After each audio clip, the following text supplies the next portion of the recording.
Kogilu layout ಒತ್ತುವರಿ ತೆರವು ವಿಚಾರಕ್ಕೆ ಸಂಬಂಧಪಟ್ಟಂತೆ ಇಬ್ಬರನ್ನ ಬಂಧಿಸಲಾಗಿದೆ. ಇದೇ ವಿಚಾರಕ್ಕೆ ಸಂಬಂಧಪಟ್ಟಂತೆ ಅಪ್ಡೇಟ್ ಸಿಗ್ತಾ ಇದೆ. ಕೋಗಿಲು ಲೇಔಟ್ ಒತ್ತುವರಿ ತೆರವು ಪ್ರಕರಣಕ್ಕೆ ಸಂಬಂಧಪಟ್ಟಂತೆ ಪ್ರಕರಣ ಸಂಬಂಧ ಇಬ್ಬರು ಆರೋಪಿಗಳನ್ನ ಅರೆಸ್ಟ್ ಮಾಡಲಾಗಿದೆ.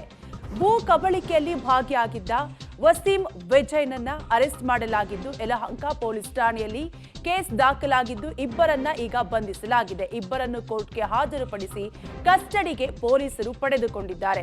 ಕೋಗಿಲು ಲೇಔಟ್ ಒತ್ತುವರಿ ತೆರವು ಪ್ರಕರಣಕ್ಕೆ ಸಂಬಂಧಪಟ್ಟಂತೆ ವಲಸಿಗರಿಗೆ ಈಗಾಗಲೇ ಈ ವಿಚಾರ ಸಾಕಷ್ಟು ತಾರಕಕ್ಕೇರಿದ್ದು ಈ ಪ್ರಕರಣ ಸಂಬಂಧ ಇಬ್ಬರನ್ನ ಪೊಲೀಸರು ಅರೆಸ್ಟ್ ಮಾಡಿದ್ದಾರೆ. ಇನ್ನು ಇದೇ ವಿಚಾರಕ್ಕೆ ಸಂಬಂಧಪಟ್ಟಂತೆ ಕಂಪ್ಲೀಟ್ ಡೀಟೇಲ್ಸ್ ಇದೆ, ನೀವೇ ನೋಡಿ. ಕೋಗಿಲು ಲೇಔಟ್ನಲ್ಲಿ ಮನೆ ತೆರವು ಪ್ರಕರಣ, 4 ವಿರುದ್ಧ ಎಫ್ಐಆರ್ ದಾಖಲು. ವಸೀಂ ಮತ್ತು ವಿಜಯ್ ವಶಕ್ಕೆ ವಿಚಾರಣೆ. ಕೋಗಿಲು ಲೇಔಟ್ ಮನೆ ತೆರವು ಪ್ರಕರಣದಲ್ಲಿ ಕೊನೆಗೂ 4 ವಿರುದ್ಧ ಎಫ್ಐಆರ್ ದಾಖಲಾಗಿದೆ. ಇಲ್ಲಿ ವಾಸವಾಗಿದ್ದವರು ಅಕ್ರಮ ವಾಸಿಗಳು ಎಂಬ ಬಗ್ಗೆ ಪಬ್ಲಿಕ್ ಟಿವಿ ನಿರಂತರ ವರದಿ ಮಾಡಿತ್ತು.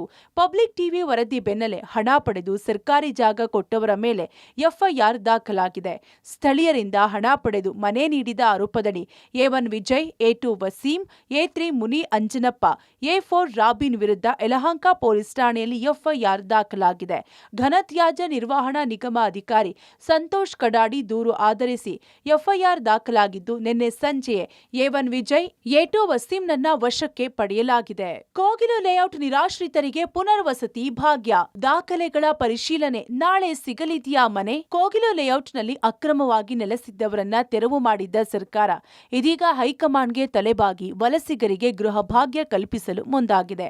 ಅರ್ಹ ಫಲಾನುಭವಿಗಳಿಗೆ ವಸತಿ ಯೋಜನೆಯಡಿಯಲ್ಲಿ ಫ್ಲಾಟ್ ಕೊಡೋದಕ್ಕೆ ಸರ್ಕಾರ ಮುಂದಾಗಿದ್ದು ಎಲ್ಲಾ ಸರ್ಕಾರಿ ದಾಖಲೆಗಳ ಪರಿಶೀಲನೆ ನಡೆಸುತ್ತಿದೆ. ಈ ಕಾರ್ಯಕ್ಕೆ ಸರ್ಕಾರ ಮತ್ತಷ್ಟು ವೇಗ ನೀಡಿದ್ದು ಶತಾಯಗತಾಯ ಗುರುವಾರವೇ ಫ್ಲಾಟ್ ನೀಡಲು ಕಸರತ್ತು ಶುರು ಮಾಡಿದೆ. ಸರ್ಕಾರಿ ಉರ್ದು ಶಾಲೆಯಲ್ಲಿ ವಲಸಿಗರ ದಾಖಲೆಗಳ ಪರಿಶೀಲನೆ 2ನೇ ದಿನವೂ ಮುಂದುವರಿತು. ನಿನ್ನೆ 50 ಜನರ ದಾಖಲೆ ಪರಿಶೀಲನೆ ಮಾಡಲಾಗಿತ್ತು. ಇವತ್ತು 40ಕ್ಕೂ ಹೆಚ್ಚು ನಿವಾಸಿಗಳ ದಾಖಲೆಗಳನ್ನು ಪರಿಶೀಲಿಸಿದ್ರು. ಕೋಗಿಲು ಲೇಔಟ್ನ ನಿವಾಸಿಗಳಿಗೆ ಮನೆಗಳನ್ನು ಕಲ್ಪಿಸೋದಕ್ಕೆ ಇದೀಗ ದಾಖಲೆಗಳ ಪರಿಶೀಲನೆ ಕೂಡ ಆಗ್ತಾ ಇದೆ. ಇವತ್ತು 2ನೇ ದಿನವೂ ಕೂಡ ಈ ಒಂದು ದಾಖಲೆಗಳ ಪರಿಶೀಲನೆ ನಡೀತಾ ಇದೆ.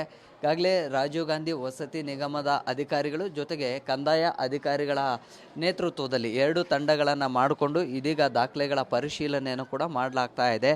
ನಿನ್ನೆ ಸುಮಾರು 50ಕ್ಕೂ ಹೆಚ್ಚು ಜನರ ದಾಖಲೆಗಳ ಪರಿಶೀಲನೆ ಆಗಿತ್ತು. ಇವತ್ತು ಮತ್ತೆ ಬೆಳಗ್ಗಿಂದಲೂ ಕೂಡ 2 ತಂಡಗಳಂತ ಮಾಡಿಕೊಂಡು ಇದೀಗ ಎಲ್ಲ ರೀತಿಯ ದಾಖಲೆಗಳ ಪರಿಶೀಲನೆ ಆಗ್ತಾ ಇದೆ. ಆಧಾರ್ ಕಾರ್ಡು, ಪ್ಯಾನ್ ಕಾರ್ಡು ಜೊತೆಗೆ ಮತದಾರರ ಪಟ್ಟಿಯಲ್ಲಿ ಅವರ ಹೆಸರುಗಳು ಇತ್ತ ಅನ್ನುವಂಥದ್ದು ವೋಟರ್ ID ಸಮೇತವಾಗಿ ಈಗ ದಾಖಲೆಗಳ ಪರಿಶೀಲನೆ ಆಗ್ತಾ ಇದೆ. ಸ್ಥಳೀಯ ನಿವಾಸಿಗಳು ಕೆಲವರು ಇದ್ದರೆ ಬೇರೆ ರಾಜ್ಯದಿಂದ ಬಂದು ಇಲ್ಲಿ ನೆಲೆಸಿದ್ರು. ಸೊ ಅಂಥವರದ್ದು ಕೂಡ ಎಷ್ಟು ವರ್ಷಗಳಿಂದ ಇಲ್ಲಿ ವಾಸ ಮಾಡ್ತಾ ಇದ್ರು ಅನ್ನೋದಕ್ಕೆ ಒಂದಿಷ್ಟು ದಾಖಲೆಗಳ ಪರಿಶೀಲನೆ ಆಗ್ತಾ ಇದೆ. ನೋಡಿ, ಗಮನಿಸ್ತಾ ಇದ್ರಿ, ಓರ್ವ ಸಿಬ್ಬಂದಿ ಇದೀಗ ಕಂದಾಯ ಇಲಾಖೆ ಅಧಿಕಾರಿಗಳು ಮತ್ತು ಸಿಬ್ಬಂದಿಗಳು ಇವರು ಈಗ ಆಧಾರ್ ಕಾರ್ಡು ಮತ್ತು ಪ್ಯಾನ್ ಕಾರ್ಡು, ವೋಟರ್ ID ಅವೆಲ್ಲವನ್ನು ಕೂಡ ನೋಡ್ತಾ ಇದ್ದಾರೆ. ಜೊತೆಗೆ ಒಂದಿಷ್ಟು ಜಾತಿ ಮತ್ತು ಆದಾಯ ಪ್ರಮಾಣ ಪತ್ರ ಮತ್ತು ಸರ್ಕಾರಿ ದಾಖಲೆಗಳು ಏನಿದಾವೆ ಅದೆಲ್ಲವನ್ನು ಕೂಡ ಪರಿಶೀಲನೆ ಮಾಡ್ತಾ ಇದ್ದಾರೆ. ಕೇರಳದ RJD ರಾಷ್ಟ್ರೀಯ ಕಾರ್ಯಕಾರಿಣಿ ಸದಸ್ಯ ಸಲೀಂ ಮಡಊರು ಇಂದು ಕೋಗಿಲು ಲೇಔಟ್ಗೆ ಭೇಟಿ ನೀಡಿ ಸರ್ಕಾರದ ವಿರುದ್ಧ ಗುಡುಗಿದ್ರು. ಸರ್ಕಾರದ ಕ್ರಮದ ವಿರುದ್ಧ ಸುಪ್ರೀಂ ಕೋರ್ಟ್ನಲ್ಲಿ ಅರ್ಜಿ ಸಲ್ಲಿಸುತ್ತೇವೆ ಎಂದ್ರು. ಇನ್ನು ನಮ್ದು ಮನೆ ಹೋಗಿದೆ, ನಮ್ಗೆ ಫೋನೇ ಬಂದಿಲ್ಲ ಎಂದು ಅಧಿಕಾರಿಗಳಿಗೆ ದಾಖಲೆಗಳನ್ನ ನೀಡಲು ಬಂದವರು ವಾಪಸ್ ಆಗ್ತಿದ್ದಾರೆ.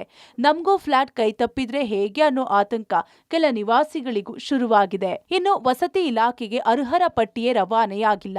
ನಾಳೆ ವಸತಿ ಹಂಚಿಕೆ ಮಾಡುವ ಬಗ್ಗೆ ಸಚಿವ ಕೃಷ್ಣ ಬೈರೇಗೌಡ ಹೇಳಿಕೆ ನೀಡಿದ್ರು. ಆದ್ರೆ ಇದುವರೆಗೆ ವಸತಿ ಇಲಾಖೆಗೆ ಲಿಸ್ಟೇ ಬಂದಿಲ್ಲ. 37 ಮನೆಗಳ ವಿವರವನ್ನ ಮೊದಲ ಹಂತದಲ್ಲಿ ಪರಿಶೀಲನೆ ಮಾಡಲಾಗಿದೆ. ಲಿಸ್ಟ್ ಮಾತ್ರ ಪೆಂಡಿಂಗ್ನಲ್ಲಿದೆ. ಹೀಗಾಗಿ ನಾಳೆ ಸರ್ಕಾರದ ನಿರ್ಧಾರ ಏನಾಗಿರುತ್ತೆ, ಜೊತೆಗೆ ಮನೆ ಯಾರಿಗೆ ಸಿಗುತ್ತೆ ಅನ್ನೋದು ಗೊತ್ತಾಗುತ್ತಾ ಕಾದು ನೋಡಬೇಕಿದೆ. Prakash D Rampur, public TV, Bengaluru.